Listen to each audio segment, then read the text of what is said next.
بسم اللہ الرحمن الرحیم الحمد للہ وکفا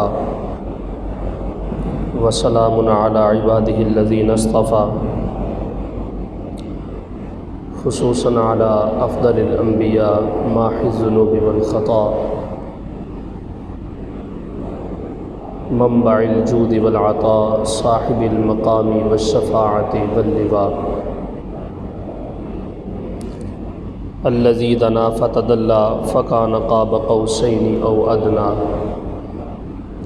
فأوحى إليه ربه ما أوحى أحمد المجتبى محمد المصطفى الذي كان نبيا وآدم بين الطين والماء وعلى آله وأصحابه أهل الورع والتقى والتابعين لهم بالإحسان إلى يوم الجزاء أما بعد فأعوذ بالله من الشيطان الرجيم بسم الله الرحمن الرحيم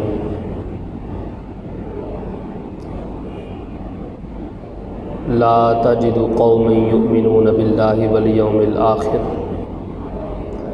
يوادون من حاد الله ورسوله ولو كانوا آباءهم أو أبناءهم أو إخوانهم أو عشيرتهم أولئك كتب في قلوبهم الإيمان وأيدهم بروح منه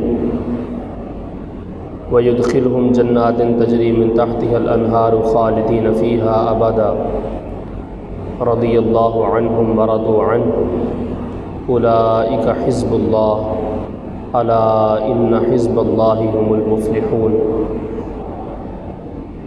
آمنت بالله صدق الله مولانا العظيم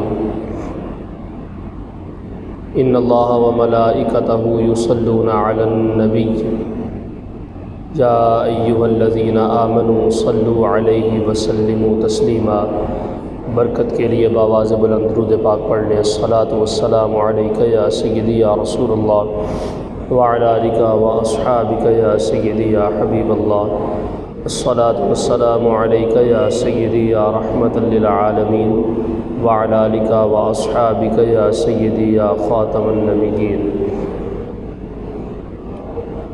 مولاي صل وسلم دائما أبدا على حبيبك خير الخلق كلهم محمد سيد الكونين والثقلين والفريقين من عرب ومن عجم ثم الرضا عن أبي بكر وعن عمر وعن علي وعن عثمان ذي الكرم يا رب بالمصطفى بلغ مقاصدنا واغفر لنا ما مضى يا واسع الكرم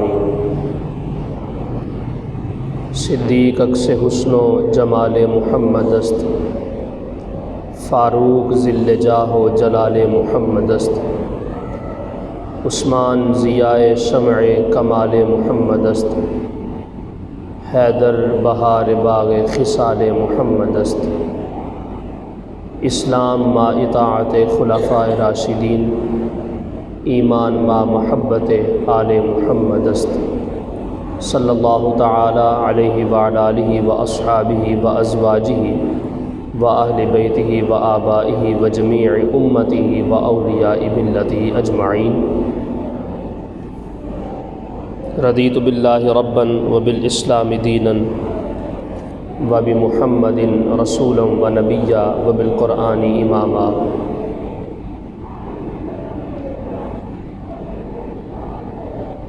ہاتھ بے زور ہیں الحاد سے دل خوگر ہیں ہاتھ بے زور ہیں الحاد سے دل خوگر ہیں امتی باعث رسوائی پیغمبر ہیں بت شکن اٹھ گئے باقی جو رہے بتگر ہیں تھا براہیم پدر اور پسر عازر ہے بادہ آشام نئے بادہ بھی نیا خم بھی نئے حرم کعبہ بھی نیا بت بھی نئے تم بھی نئے کس قدر تم پہ گراں صبحوں کی بیداری ہے، ہاں ہم سے کب پیار ہے نیند تمہیں پیاری ہے، طبع آزاد پہ قید رمضاں باری ہے، تم ہی بتا دو کیا یہی آئین وفاداری ہے۔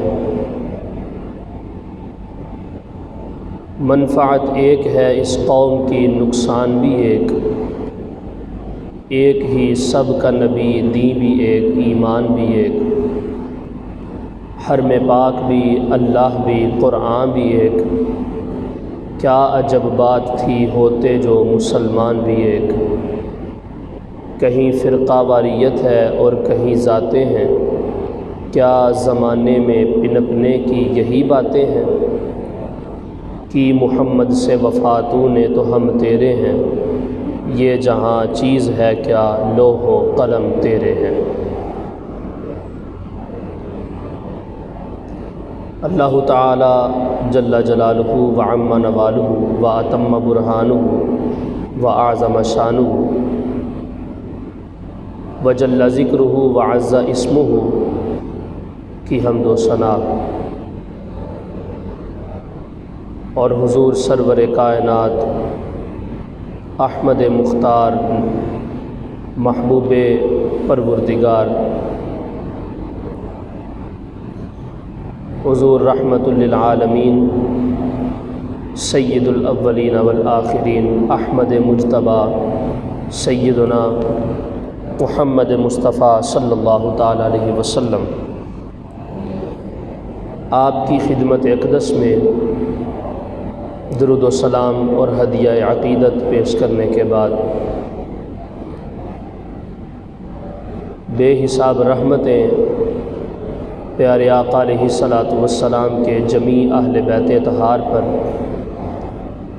اور لا تعداد برکتیں میرے پیارے آقا علیہ الصلاۃ والسلام کے مبارک صحابہ کرام علیہم الرضوان پر، اور ان کے علاوہ ان تمام نفوس قدسیہ کا ذکر خیر ہمارے لیے باعث برکت ہے کہ جن کی محنتوں، کاوشوں اور مشقتوں کی وجہ سے آج یہاں تک ہمارے معاشرے میں اسلام پہنچا، اللہ تعالیٰ ان سب کے مزارات پر، سب کی قبور کے اوپر اپنی خصوصی رحمتوں کا نزول فرمائے۔ سامعین ذی وقار،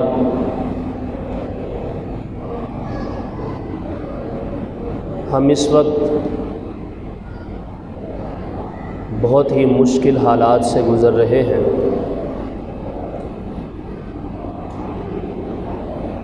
اندرونی اور بیرونی طور پر ہمیں بہت سارے فتنوں کا سامنا کرنا پڑ رہا ہے، لیکن افسوس کی بات یہ ہے کہ ہمارے پاس جو رحمانی قوتیں ہیں اور اللہ اور اس کے رسول علیہ الصلاۃ والسلام کی جو نصرت اور مدد ہمارے ساتھ ہے، ہماری ذاتی کچھ معاملات اور ہماری ذاتی لغزشوں اور خطاؤں کی وجہ سے ہمیں مکمل حمایت حاصل نہیں ہے، اور نہ ہی ہمارا نفس اور ہماری ذات اس بوجھ کے قابل ہے کہ ہم ہر وہ کام کر سکیں کہ جس پر اللہ بھی راضی رہے اور اللہ کے رسول بھی راضی رہیں۔ نتیجتاً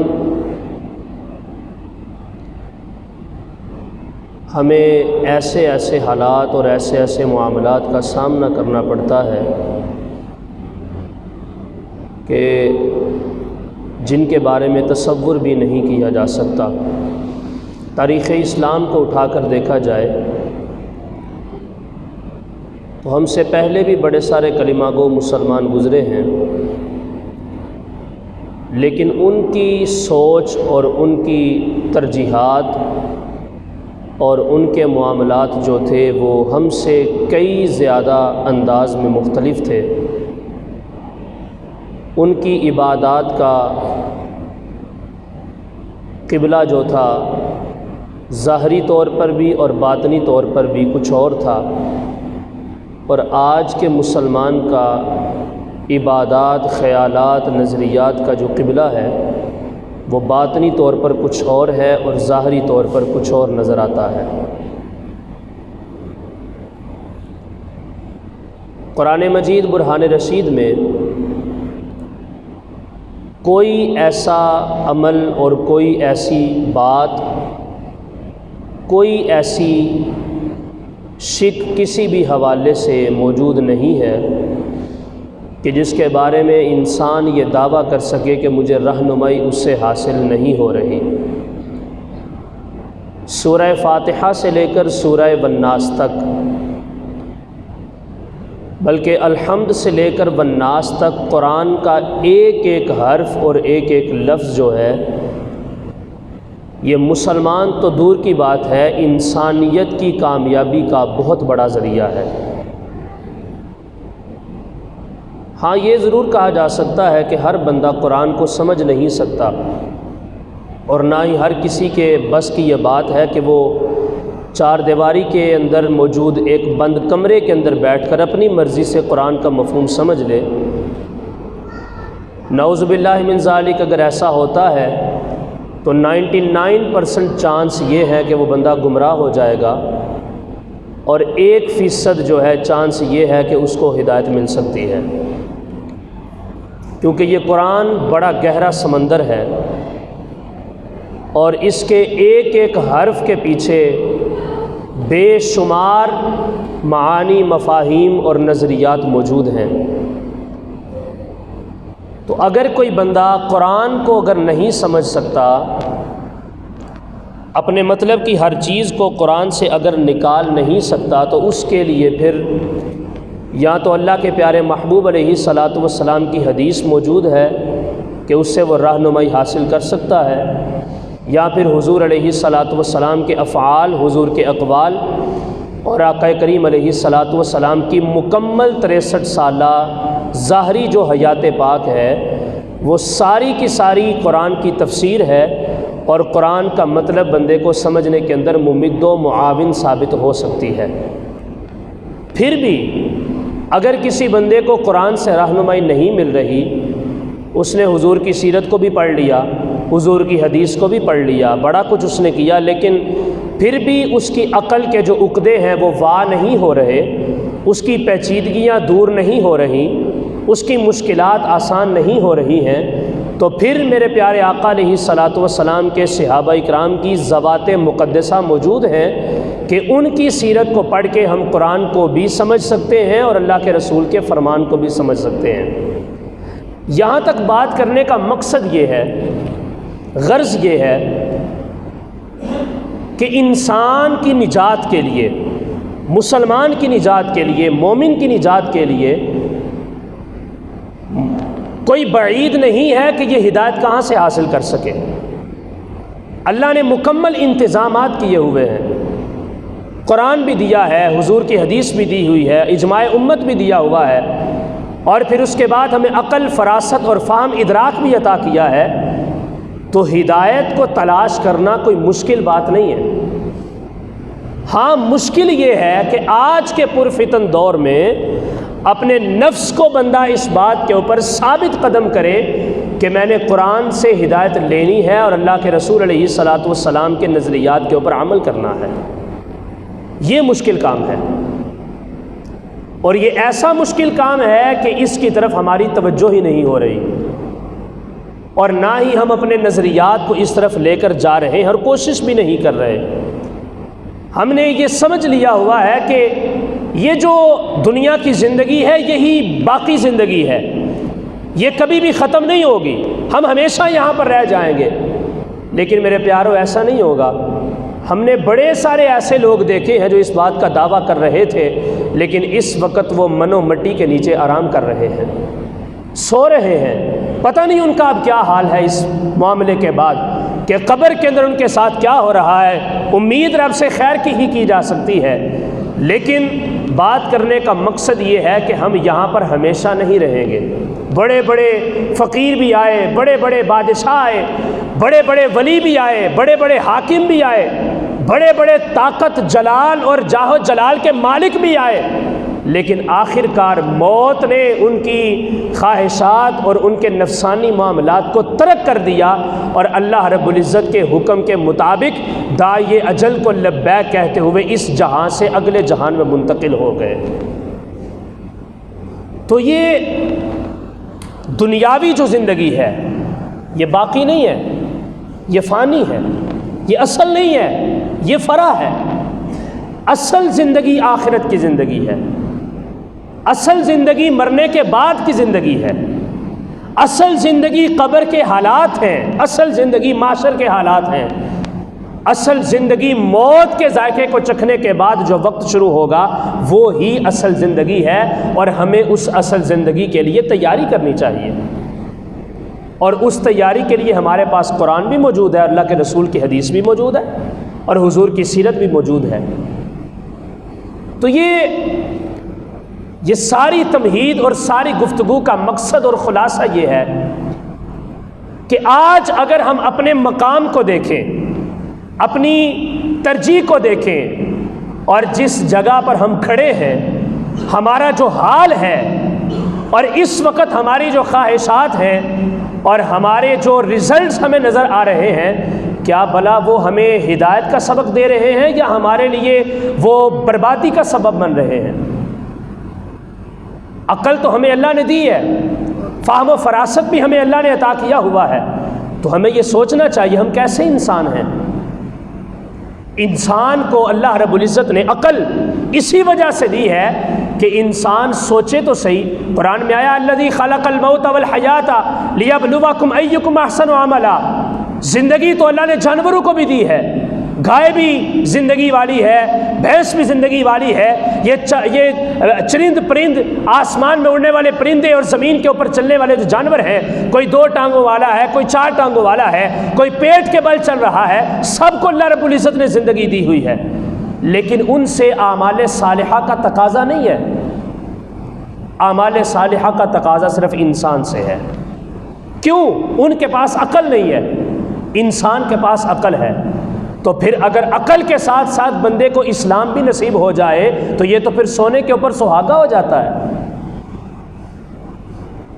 ہر انسان نے جا کر رب کی بارگاہ میں حساب دینا ہے اپنی زندگی کا، لیکن انسان 2 قسم کے ہیں، ایک مسلمان ہے، ایک کافر ہے۔ کافر کا جو حساب ہے اس کا بالکل واضح رزلٹ سامنے ہے، قرآن پاک میں بیان کیا گیا، ہم اصحاب النار ہم فیہا خالدون، وہ آگ والے ہیں اور ہمیشہ آگ میں ہی رہیں گے۔ لیکن جو مسلمان ہے اگر وہ رزلٹ کے اندر کامیاب نہ ہو سکا، رب کا نام لینے کے باوجود، اس کا کلمہ پڑھنے کے باوجود، اس کی نعمتیں حاصل کرنے کے باوجود، عبادات، ریاضت اور نظریات کو اسلام کے مطابق ڈھال لینے کے باوجود اگر اس کا رزلٹ اچھا نہ نکل سکا تو پھر ایسی زندگی کے اوپر فخر کرنا چاہیے، ایسی زندگی کے اوپر افسوس کرنا چاہیے، یقیناً افسوس کرنا چاہیے۔ اس لیے ہم ہمیشہ یہاں پر نہیں رہیں گے، ہم مومن ہیں، ہم مسلمان ہیں۔ آپ جانتے ہیں مومن کس کو کہتے ہیں، اور مومن کے لیے یہ دنیا کیا ہے؟ میرے آقا علیہ الصلوۃ والسلام نے فرمایا الدنیا سجن المومن والجنت کافر۔ حضور نے فرمایا یہ دنیا مومن کے لیے قید خانہ ہے اور کافر کے لیے یہ جنت ہے، خوش و خرم رہنے کی جگہ ہے۔ اس کے لیے یہاں پر عجیب و غریب قسم کی انواع و اقسام کی یہ خوشیاں، نجات کے ذرائع، اپنے دل اور نفس کو خوش کرنے کے لیے بڑے سارے مواقع موجود ہیں۔ لیکن جو مسلمان، جو مومن ہے، مسلمان نہیں جو مومن ہے، مسلمان ہونا اور بات ہے، مومن ہونا اور بات ہے۔ فرمایا جو مومن ہے اس مومن کے لیے یہ دنیا عیش و عشرت کی جگہ نہیں ہے، اس مومن کے لیے یہ دنیا بڑی تنگی والی جگہ ہے، اور اس کے لیے یہ عذاب ہی عذاب ہے، اس کے لیے کبھی یہ خوشی کا باعث نہیں بن سکتی۔ آج ذرا ہم دیکھیں تو صحیح، ہم مومن ہونے کا دعویٰ بھی کرتے ہیں، ہم سے بڑھ کر دنیا میں خوش و خرم بھی کوئی نہیں ہے، اور اتنے خوش و خرم ہیں ہم کہ رب کی نعمتوں کا شکر بھی ادا نہیں کرنا چاہتے اور نہ ہی کر سکتے ہیں۔ اتنی خوشیاں ہمیں مل گئیں، ہمارے پاس گاڑی بھی ہے، بنگلہ بھی ہے، ہمارے پاس مال و دولت بھی ہے، پیسہ بھی ہے، جائیداد بھی ہے، سب کچھ ہے، لیکن اس کے باوجود ہمیں مسجد کی حاضری نصیب نہیں ہے۔ آقا علیہ الصلوۃ والسلام کے ایک حدیث پاک کا مفہوم ہے، حضور نے فرمایا قرب قیامت ایک وقت ایسا آئے گا کہ مسجدیں لوگوں سے بھری ہوں گی لیکن ان میں سے مومن کوئی بھی نہیں ہوگا۔ نعوذ باللہ من ذالک، اللہ تعالی ہمیں اس زمانے سے، بلکہ میں یہ سمجھتا ہوں یہ وہی زمانہ ہے، کوئی میری بات کا غصہ نہ کرے، ذرا ہم اپنے گریبان میں جھانک کر تو دیکھیں کہ ہم مومن ہیں، ہم کیسے مومن ہیں۔ اس وقت قرب قیامت کا زمانہ آج کے زمانے سے بڑھ کر اور کون ہو سکتا ہے؟ حضور نے فرمایا کہ مسجدیں لوگوں سے بھری ہوں گی۔ پہلے نمبر پر تو بات یہ ہے کہ ہماری مسجدیں کہاں بھری ہیں؟ ذرا غور کر کے دیکھ لیں، پنجگانہ نماز کے اندر ایک صف ہماری پوری نہیں ہوتی۔ حیرانگی کی بات ہے، اگر ایک صف 5 نمازوں میں سے ایک نماز کے اندر بھی ایک صف بھی پوری ہو جائے تو یقین جانو حیرانگی ہوتی ہے کہ یہ لوگ اب کہاں سے آ گئے ہیں، وگرنہ اکثریت ایسا ہی ہوتا ہے۔ فجر کے وقت 4 آدمی ہوتے ہیں، زور کے وقت چلیں 8 ہو جائیں گے، عصر کے وقت بھی 5 6 7 تک بات ہوتی ہے، مغرب کے وقت بھی ایسے، اور عشاء کا حال وہی ہو جاتا ہے جو فجر کا حال ہوتا ہے۔ آقا علیہ الصلوۃ والسلام نے فرمایا منافق کی یہ علامت ہے کہ فجر کی اور عشاء کی نماز اس کے لیے بڑی مشکل ہے، فجر اور عشاء کی نماز اس کے لیے بڑی مشکل ہے۔ اقبال نے کہا ہاتھ بے زور ہے الہاد سے دل خوگر ہے، امتی باعث رسوائی پیغمبر ہے، بت شکن اٹھ گئے باقی جو رہے بتگر ہیں، تھا براہیم پدر اور پسر آذر ہیں، بادہ آشام نئے بادہ بھی نیا خم بھی نئے، ہر میں کعبہ بھی نیا بت بھی نئے تم بھی نئے۔ ہماری ترجیحات اس وقت کس طرف جا رہی ہیں؟ تاریخ اٹھا کر دیکھو، رب نے کہا وَلَا تَهِنُوا وَلَا تَحْزَنُوا وَأَنْتُمُ الْأَعْلَوْنَ إِن كُنتُم مُؤْمِنِينَ۔ فرمایا تمہیں غم کرنے کی کوئی ضرورت نہیں ہے، پریشان نہیں ہونا، دکھ کا شکار نہیں ہونا۔ کیوں؟ باری تعالیٰ رب نے فرمایا انتم الاعلون ان کنتم مؤمنین، اگر تم ایمان والے ہو تو تم ضرور سر بلند رہو گے، ضرور سر بلند رہو گے۔ آج دیکھو تو صحیح، ہم سر بلند ہیں؟ اگر ہم سر بلند نہیں ہیں تو یا تو پھر قرآن جھوٹا ہے نعوذ باللہ، یا پھر ہم جھوٹے ہیں۔ قرآن تو کہتا ہے کہ تم اگر مومن ہو تو تم سر بلند ہو، لیکن ہم تو سر بلند نہیں ہیں۔ ہماری ریاست کے اندر اسلام موجود نہیں ہے، ایک نام کا صرف اسلام موجود ہے۔ ہماری مساجد کے اندر مسلمین کی نمازیوں کی تعداد کے اندر ایک محدود ہندسہ پایا جاتا ہے، بالکل تھوڑے، اور پھر آج آ کے 1 ہفتے کے بعد جمعے کی نماز ہماری ہوتی ہے، اس کے اندر بھی ہماری ترجیح ہوتی ہے دوسری اذان ہوگی تو پھر مسجد میں جائیں گے، تقریر ہم نے کیا جا کے سننی ہے۔ سارا پورے ہفتے کا ماحصل اور خلاصہ اگر کوئی خطیب قرآن و سنت کے انداز میں بیان کر رہا ہے تو میں یہ سمجھتا ہوں کہ پورے ہفتے کے بعد ایک دن کی وہ تقریر سننا ہمارے لیے باعث نجات بھی ہو سکتا ہے۔ تو قرآن کہتا ہے کہ تم سر بلند رہو گے اگر تم مومن ہو، تو ہم تو سر بلند نہیں ہیں، تو پھر قرآن جھوٹا نہیں ہے، ہم جھوٹے ہیں۔ ہماری ترجیحات کے اندر فرق ہے، رب کو یاد ہم کرتے ہیں لیکن ہمارے یاد کرنے کے اندر فرق ہے۔ خدا سے ہم پہلے نمبر پر تو ہم ڈرتے نہیں ہیں، اگر ڈرتے ہیں تو پھر ہمارے ڈرنے کے اندر فرق ہے۔ اللہ کے رسول کا پہلے نمبر پر تو ہمیں حیا نہیں ہے، اگر حیا ہے تو پھر اس حیا کے اندر فرق ہے۔ ہم کسی اور قسم کا حیا کرتے ہیں لیکن حیا کرنا کوئی اور بات ہو سکتی ہے۔ تو فرمایا وَلَا تَهِنُوا وَلَا تَحْزَنُوا وَأَنْتُمُ الْأَعْلَوْنَ إِن كُنتُم مُؤْمِنِينَ۔ ہم میں سے ہر بندے کا یہ دعویٰ ہے، مسلمان تو دور کی بات ہے، ہم کہتے ہیں کہ ہم پکے مومن ہیں، حالانکہ مسلمان پہلے ہے مومن بعد میں ہے۔ ہم مسلمان کو ترک کر دیتے ہیں، ہم کہتے ہیں ہم سے بڑھ کر ایمان والا کوئی نہیں ہے، لیکن قرآن کہتا ہے یا ایھا الذین آمنوا آمنوا باللہ ورسولہ، اے ایمان والو ایمان لاؤ اللہ اور اس کے رسول کے اوپر۔ بھائی جب ہم ایمان والے ہیں تو پھر رب دوبارہ کس ایمان کی بات کر رہا ہے؟ کس ایمان کی طرف ہمیں پکارا جا رہا ہے؟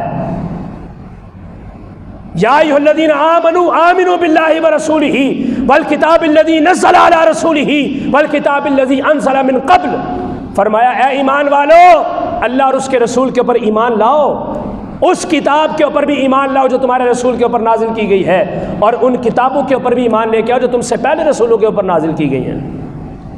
سوال یہ پیدا ہوتا ہے یا ایھا الذین آمنوا آمنوا، ایمان والوں کو پھر دوبارہ کس ایمان کے بارے میں کہا جا رہا ہے؟ پھر اسی طرح پارہ نمبر 28 کے اندر اللہ نے ارشاد فرمایا یا ایھا الذین آمنوا اتقوا اللہ وآمنوا برسولہ، پہلے نمبر پر ایمان والو اللہ سے ڈرو اور پھر ایمان لاؤ اس کے رسول کے اوپر۔ پہلے نمبر پر ایمان والا کہہ کر پکارا اے ایمان والو کیا کرنا ہے تم نے، اتقوا اللہ، اللہ سے ڈرو، ایمان والوں کو کہا جا رہا ہے، اور اس کے بعد پھر کہا جا رہا ہے کہ اللہ کے رسول کے اوپر ایمان بھی لاؤ۔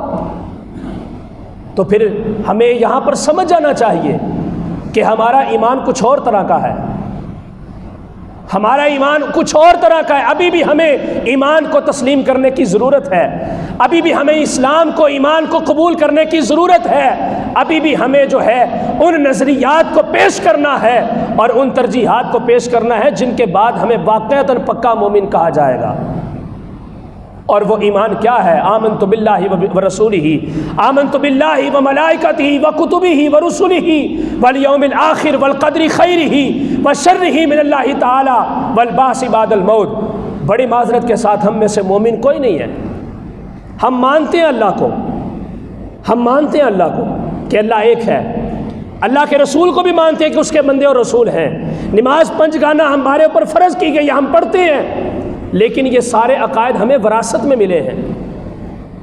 پکا ایمان تو ہمیں تب پتہ چلے گا جب ہمیں قرآن کو سمجھنا آئے گا، اس کے لیے ہمیں عربی زبان کی ضرورت ہے، لیکن عربی زبان سے ہمیں نفرت ہوتی جا رہی ہے۔ ہم میں سے ہر بندے کو انگلش آتی، اتنی انگلش آتی ہے کہ ہم انگریز کو بھی پڑھا سکتے ہیں، اتنی انگلش آتی ہے، لیکن عربی ہمیں اتنی بھی نہیں آتی کہ ہم قرآن کی ایک آیت کو سمجھ سکیں۔ میرے آقا علیہ الصلوۃ والسلام نے فرمایا مجھے عربی زبان سے بڑی محبت ہے۔ یا رسول اللہ کیوں؟ فرمایا مجھے عربی زبان سے اس لیے محبت ہے کہ یہ رب کی زبان ہے۔ دوسرے نمبر پر جنت کے اندر زبان عربی ہوگی۔ تیسرے نمبر پر فرمایا قرآن عربی میں ہے۔ آقا علیہ الصلوۃ والسلام فرماتے ہیں مجھے اس لیے عربی زبان سے بڑی محبت ہے۔ ہم میں سے کس کو عربی زبان سے محبت ہے؟ کون سیکھتا ہے ہم میں سے عربی؟ سارے کہتے ہیں انجینئر بن جاؤ، ڈاکٹر بن جاؤ، انگلش تمہیں فر آنی چاہیے۔ میرے بھائیوں قرآن بھی سیکھنا ہے، قرآن بھی پڑھنا ہے، قرآن کے اندر ہمارے لیے سب کچھ موجود ہے، ہماری ہدایت اور نجات کا ذریعہ قرآن ہے۔ اگر ہم اس کو سیکھیں گے تو پھر ہم مومن بن سکتے ہیں، اگر ہم اس کو نہیں سیکھیں گے تو پھر ہمارا ایمان سے کیا تعلق ہے؟ پھر ہمارے اوپر مصیبتیں آئیں گی، پھر ہمارے اوپر پریشانیاں آئیں گی۔ آپ کے اسلاف کے اندر بے شمار مثالیں اور کہانیاں موجود ہیں، بلکہ کہانیاں میں نے کہہ دیا حکایات موجود ہیں جو ہمیں حکمت سکھاتی ہیں، ہمیں رب کا رستہ بتاتی ہیں، ہمیں ہدایت کی طرف لے کے آتی ہیں۔ ہمارے اولیاء، صلحاء، صحابہ اکرام، اسلاف، صالحین، بڑی ساری باتیں ایسی موجود ہیں کہ جو ہم نے اپنی پس پش ڈال دی ہیں اور ان چیزوں کو ہم بھول چکے ہیں۔ آج ان ساری چیزوں کو ہمیں یاد کرنے کی ضرورت ہے۔ عظمت مومن ان کے یاد کرنے کے اندر ہے، ان کو اختیار کرنے کے اندر ہے، اور زوال مومن ان کو چھوڑ دینے کے اندر ہے، ان کو ترک کر دینے کے اندر ہے۔ میں ایک حکایت پڑھ رہا تھا، حضرت ابراہیم بن ادم رحمۃ اللہ تعالی علیہ، بہت بڑے ولی اور صوفی بزرگ گزرے ہیں، اپنے وقت کے بہت بڑے بادشاہ تھے، بلخ کے علاقے کے رہنے والے، اور خراسان کے صوبے کے اندر آپ نے کافی عرصہ حکومت کی ہوئی ہے۔ حضرت ابراہیم بن ادم، اللہ کی یاد سے کوئی تعلق نہیں ہے، اپنی بادشاہت ہے، سرمایہ ہے، دولت ہے، نوکر چاکر، گھوڑے، محلات، لونڈیاں، خدام، غلام آس پاس چاروں طرف گھومتے پھرتے ہیں سارا دن، بڑے بڑے اچھے بستر لگے محل کے اندر، سریر بچھے ہوئے، ریشم کے کپڑے والے، اور جناب وہاں پر اس وقت کی ضرورت کے مطابق ہر قسم کی سہولت اور ایسی موجود ہے، رب کی یاد سے کوئی تعلق نہیں ہے، غافل ہے۔ ایک مرتبہ اس واقعے کو حضرت داتا گنج بخش علی حجویری کے اندر، آپ کے لیے میں یہ حوالہ ذکر کر رہا ہوں، وگرنہ اس روایت کو تو بڑے سارے صوفیاء بزرگوں نے ذکر کیا ہوا ہے کئی کتابوں کے اندر۔ لیکن ایک عام سی کتاب جو ہر بندہ پڑھ سکتا ہے اسے اردو کے اندر ہے تو اصل کتاب وہ بھی فارسی میں. حضرت داتا گنج بخش علی حجویری نے اپنی کتاب کشف المحجوب کے اندر اس واقعے کو ذکر فرمایا ہے. آپ فرماتے ہیں کہ ایک دن حضرت ابراہیم بن ادم اپنے گھوڑے کے اوپر سوار ہیں اور شکاری کتا اپنا جو تھا اس کو ساتھ لیا. آپ جنگل میں چلے گئے شکار کرنے کے لیے. تو سامنے ایک ہرن آیا، بلکہ ایک روایت کے اندر تو یہ بھی لکھا ہوا ہے کہ ابھی شکار کے لیے جنگل میں گئے ہی تھے، ہرن ابھی سامنے نہیں آیا تو آواز آئی ابراہیم بن ادم تمہیں اس لیے پیدا نہیں کیا گیا کہ تم شکار کرو، اپنے وقت کو ضائع کرو. غیب سے ندا آئی. جب رب نے دل بدلنا ہو، آج ہمیں بھی ندا آتی ہے لیکن ہمارے کان اس کو سن نہیں سکتے. کیسے سنیں؟ ہماری آنکھوں کے اوپر پردہ پڑ چکا ہے، ہمارے دل روشن نہیں ہے، ہمارے دل مردہ ہو چکے ہیں. ایمان کا اقرار صرف ہماری زبان سے ہے، تصدیق بالقلب آج ہمارے پاس موجود نہیں ہے. ان لوگوں کے پاس تصدیق بالقلب موجود تھی جس کی وجہ سے رب ان سے جب ہاتف غیبی کے اندر ندا کرتا تھا اور خطاب کرتا تھا تو وہ لوگ اپنے دل کے کانوں سے سنتے تھے. آج ہمیں کون نہیں سناتا؟ سارے سناتے ہیں. تقریریں بھی ہوتی ہیں، 5 وقت مساجد کے مینار کے سپیکر سے آواز بھی ندا ہوتی ہے، حی علی الصلاۃ حی علی الفلاح. لیکن اس کے باوجود ہمارے دل نرم کیوں نہیں ہوتے؟ ان کے دل کیسے نرم ہوتے تھے؟ ابراہیم بن ادم نے سنا، چاروں طرف نظر دوڑائی، کوئی نظر نہیں آیا. پھر گھوڑے کو ایڑی لگائی، تھوڑا سا اور آگے گئے، پھر آواز آئی ابراہیم بن ادم اللہ نے تمہیں اس طرح وقت ضائع کرنے کے لیے پیدا نہیں کیا. اسی طرح میرے شیخ مکرم حضور شہنشاہ لسانی بابا جی سرکار قبلہ عالم پیر جماعت علی شاہ صاحب رحمۃ اللہ تعالی علیہ، آپ کے بچپنے کا واقعہ ہے کہ آپ بھی چھوٹی سی عمر میں بچوں کے ساتھ لڑکوں کے ساتھ کھیلنے کے لیے باہر نکلے تو باہر ایک مجذوب بندہ تھا. اس نے کہا جی حضرت کدھر؟ فرمایا ایسے دوستوں کے ساتھ سیر و تفریح کے لیے نکلا ہوں. اس بندے نے کہا رب نے آپ کو گھومنے پھرنے کے لیے پیدا نہیں کیا، اپنی یاد کے لیے پیدا کیا. وما خلقت الجن والانس الا لیعبدون. اللہ نے تمہیں اپنی عبادت کے لیے پیدا کیا ہے، اپنے یاد کرنے کے لیے پیدا کیا ہے، ڈرنے کے لیے پیدا کیا ہے. ابراہیم بن ادم نے 2 دفعہ جب اس بات کو سنا تو بس ٹھیک ہے اگنور کر دیا. تھوڑے سے آگے گئے لیکن تلاش میں تھے کہ آواز کہاں سے آ رہی ہے. اچانک آگے ایک ہرن نظر آیا. آپ نے جب شکاری کتے کو اس کی طرف بگانے لگے تو اس کو اللہ رب العزت نے زبان عطا کی. اس نے کہا علیکا بالزادی الی یوم المعاد. اس نے کہا ابراہیم بن ادم شکار نہ کرو، تمہارے اوپر لازم ہے کہ قیامت کے دن کے لیے زاد راہ اختیار کرو، نیکیاں کرو، نیک اعمال اکٹھے کرو، اپنے آخرت کے لیے کوئی توشہ زاد راہ اختیار کرو. بڑا طویل سفر ہے تمہارا، تم نے اس کو کچھ بھی نہیں سمجھا، ہم تو غافل ہو چکے ہیں. اس نے کہا علیک بالزاد الی یوم المعاد، قیامت کے دن کی نجات کے لیے تمہیں زاد راہ اختیار کرنا چاہیے. دل کی دنیا بدل گئی، چھوڑ دیا شکار کرنا. لیکن بادشاہ ابھی نہیں چھوڑی، واپس اپنے کتے کو ساتھ لیا اس کو اور واپس محل کے اندر آئے، اللہ کی یاد شروع کر دی، تسبیح و تحلیل کے اندر مصروف ہو گئے. لیکن ابھی تخت پر بیٹھے ہیں، بادشاہ ہیں. اچانک ایک دن ایسا ہوا، ایک روایت کے اندر یہ ہے کہ رات کو آپ اپنے محل میں سو رہے تھے، آواز آئی کہ آپ کے محل کی چھت کے اوپر کوئی ٹہل رہا ہے. ایک روایت کے اندر یہ ہے کہ آپ کا دربار لگا ہوا تھا، ایک فقیر وہاں پر آ کر بیٹھا ہوا تھا. وہ اچانک کھڑا ہوا. ابراہیم بن ادم نے اس سے سوال کیا، اگر رات کا واقعہ لے تو تب بھی، اگر دن کا واقعہ لے تو تب بھی. آپ نے اس سے سوال کیا کہ بھائی کیا تلاش کر رہے ہو؟ اس نے کہا کہ میں آپ کے محل کے اندر میرا اونٹ گم ہو چکا ہے تو میں اپنے اونٹ کو تلاش کر رہا ہوں. ابراہیم بن ادم کے دل کو رب کی یاد کی لٹک تو لگ چکی تھی، صبح شام ذکر و فکر کے اندر مصروف تو رہتے تھے لیکن ابھی بھی دنیا کی خواہشات دل کے اندر موجود تھیں. اس نے کہا میں اپنا اونٹ تلاش کر رہا ہوں. آپ نے فرمایا ہے پاگل، یہ محلات کے اندر تمہارا اونٹ کہاں پر گم ہو گیا؟ اس نے کہا اگر کسی محل کے اندر میرا اونٹ گم نہیں ہو سکتا اور محل کے اندر میں اسے تلاش نہیں کر سکتا تو پھر تم اتنے بڑے رب کو محل کے اندر کیسے تلاش کر رہے ہو؟ تم کیسے رب کو تلاش کر سکتے ہو یہاں پر؟ ابراہیم بن ادم نے کہا اب تو کسر ہی نکل گئی، ختم کر دیا سب کچھ. اپنے جسم سے وہ پوشاک قیمتی اتار دی اور ایک فقیروں والی گدڑی پیوند لگی قمیض آپ نے اپنے زیب تن فرمائی اور آپ نے اپنے شہر، اپنی بادشاہت، اپنے ملک کو چھوڑا۔ ایک شہزادہ تھا، صرف رب کی یاد کی خاطر اس دنیا کو ترک کیا، آپ نے سفر کرنا شروع کر دیا۔ مکہ شریف کے اندر آئے، حضرت سفیان ثوری کی شاگردی اختیار کی، حضرت فضیل بن عیاض کی شاگردی اختیار کی، متعدد وقت کعبہ کی مجاوری کے اندر گزارا۔ آخر کار اللہ کی زمین کی سیر کرتے کرتے ملک شام کے سمندر کے پاس چلے گئے، اور جب اس سمندر کے پاس پہنچے، ملک شام کے بادشاہ کو پتہ چلا کہ بلخ کا شہزادہ، خراسان کا بادشاہ جو ہے، ایک فقیری والے انداز کے اندر میرے ملک اور میری سلطنت کی ایک حد کے اوپر آ کے بیٹھ گیا ہے۔ اس نے اپنے خدام ساتھ لیے اور جناب کچھ اشرفیاں اور انعامات ساتھ لیے کہ میں جا کے خدمت میں پیش کرتا ہوں۔ ملاقات کے لیے گیا، اس نے جا کر کہا ابراہیم بن ادم کیا صورتحال ہے؟ دیکھا تو آپ کیا کر رہے ہیں؟ آپ نے ایک کپڑے کا چھوٹا سا پیس پکڑا ہوا ہے اور سوئی کے اندر دھاگا ڈال کے اپنی گدڑی کو سلائی کر رہے ہیں، اپنی اس پوشاک جو انہوں نے فقیری والا لباس پہنا ہوا تھا اسے سلائی کر رہے ہیں۔ اس نے آ کر سوال کیا، آپ تو اتنے بڑے بادشاہ تھے، اتنا سرمایہ تھا آپ کے پاس، اتنی دولت، اتنی وجاہت اور اتنا مقام و مرتبہ تھا آپ کا، آپ نے کیوں سب کچھ چھوڑ کے اس طرح کی صورت کو اختیار کر لیا ہے؟ آپ نے فرمایا وہ بادشاہت ایک محدود مدت تک تھی اور ایک محدود ایریے تک تھی، ایک محدود زمانے تک تھی، لیکن اب مجھے جو بادشاہت ملی ہے، اللہ رب العزت نے کونوں مکان کے اوپر اور کونوں مکان کی تمام تر مخلوقات کے اوپر مجھے بادشاہت عطا فرما دی ہے۔ اس نے کہا وہ کیسے؟